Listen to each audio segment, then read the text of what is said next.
Banzai. Good morning, grinders, cobras, Miyagi-Dos, Miyagi-Fangs, Eagle-Fangs, Eagle-Doos, and any and everybody else out there. It's the middle of the week. And today, we are going to talk about the one, the only, the living legend, Rey Mysterio Jr. Probably one of the smallest guys in all of professional wrestling who made it. And is so over and so popular. And his son, Dirty Dom, who's finding his own. So anyway, today is going to be very similar workout as to Monday, except instead of high reps, we're doing low reps. We're doing 10, 8, and 6, 3 rounds of that. I think 5 or 6 exercises, and that's enough gabbing. I'm just going to commence to grinding. Banzai, let's go. Okay, here we go with the B-side. Grind Mania Bravo. So, there is a bit of a warm-up aside from what I did on the walking machine, the treadmill, and that is 10 squats and 10 bench presses at lightweight, just to get the body fully warmed up. And I am more and more becoming a believer in warming up before you do something. This particular routine very similar to the other, only I'm using the bar instead of the handles, and I went descending reps instead of ascending reps, and I still got a great workout out of it. And really, today is a day I did not want to work out, did not want to get up, and I'll talk a little more about that in just a second here. But I do have to mention Rey Mysterio Jr. because today was supposed to be about him, and I feel like I'm not going to do him justice. This guy started like 14 years old down in Mexico in the ring, and he is smaller than everybody else.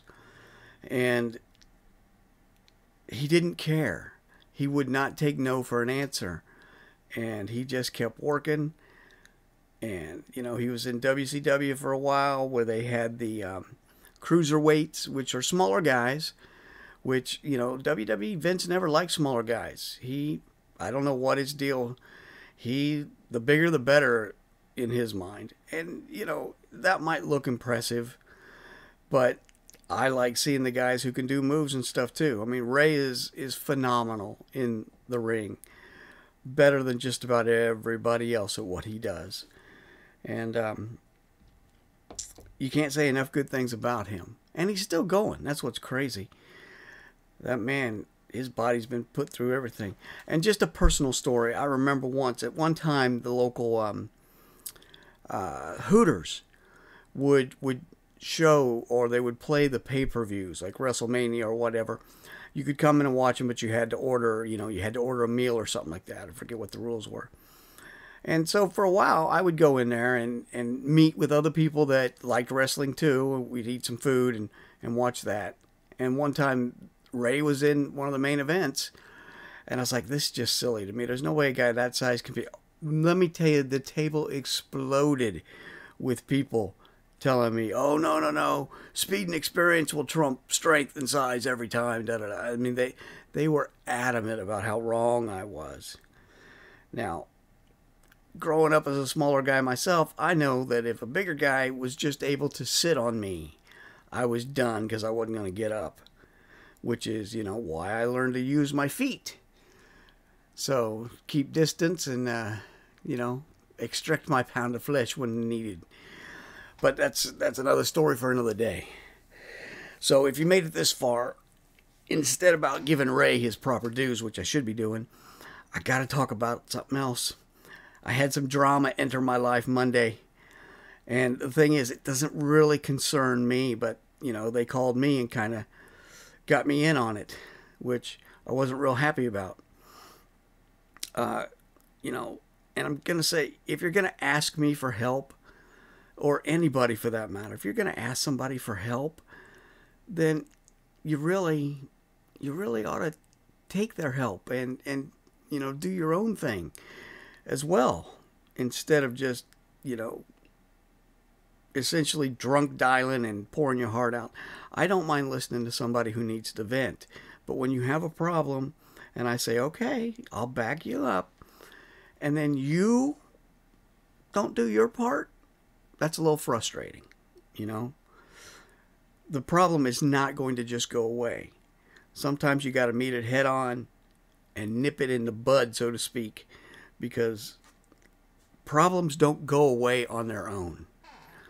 You know, if you've got a bad tooth, you got to get to the dentist and get that looked at, no matter how bad that's going to hurt both your face and your wallet.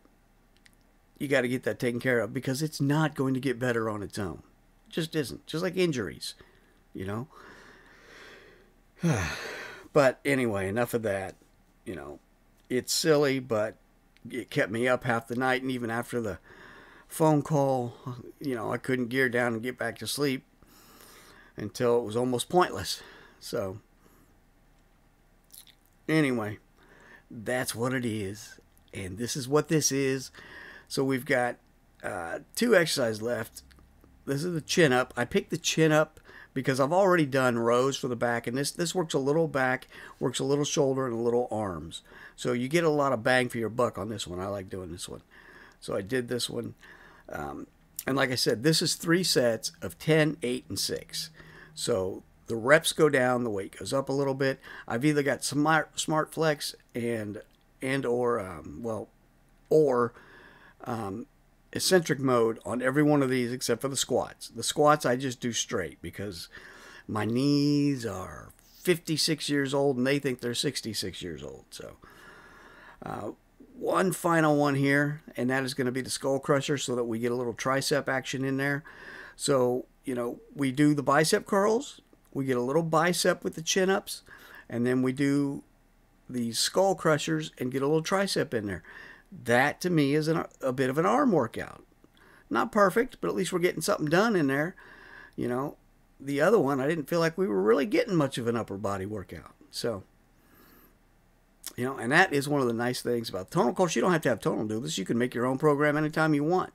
I have really been tempted to, you know, give the tonal a break and just go into a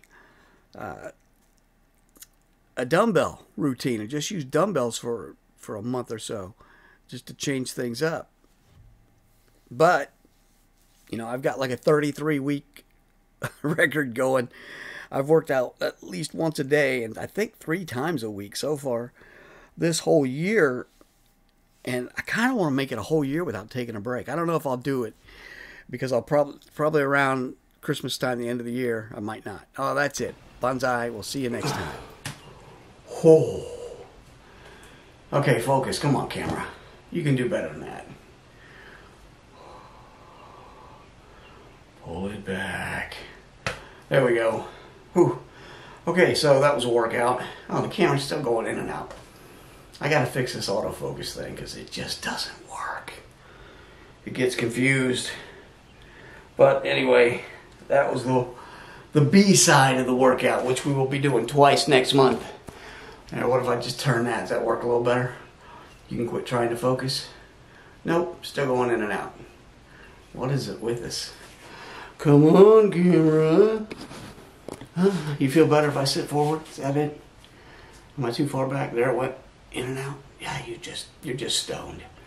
Okay, so enough about the camera. That was the workout. I definitely got a good sweat on. I'm tired. And today's the day I did not feel like getting up and working out. But I did it anyway. I feel a little better for having done it. But man, there are some days I don't want to be here. I try and push myself and go ahead and do it anyway. I always feel better about it afterwards. And if I don't do it, I kind of regret it the rest of the day. And until the next time I get in here and start working out again. And to me, that's discipline. And once you can overcome discipline, there's nothing you can't get. So, that's all I've got for today. Banzai 619, and we will see you on Eagle, you know what, Friday. Bad.